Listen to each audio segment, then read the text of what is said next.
การเวลาทำให้เราต้องจากกันความผูกพันไม่เคยจางหายยังคงนึกถึงวันที่มีความหมายอยู่เสมอ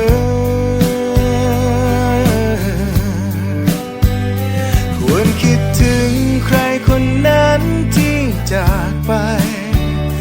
ป่านนี้เธอจะเป็นเช่นไร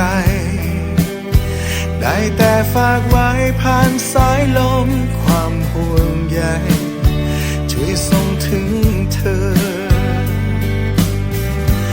ยังคงคิดถึงเสมอยังคงรักเธอไม่เคยเปลี่ยนแปลงยังคงจำเรื่องราวทุกวินาทีที่มีเธอร่วมด้านร่วมสร้างความฝันฉันยังคงคิดถึงทุกครั้งยามลืมตาขึ้นมาตื่นมาจากฝัน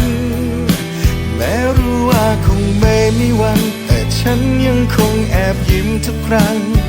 คราวนึกถึงเธอก่อนนั้นแค่ไหน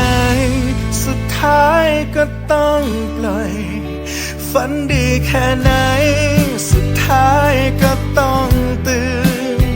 ก่อนเก็บเรื่องราวที่ไม่อาจจะย้อนคืนฉันคงต้องเข้าใจแต่ยังคงคิดถึง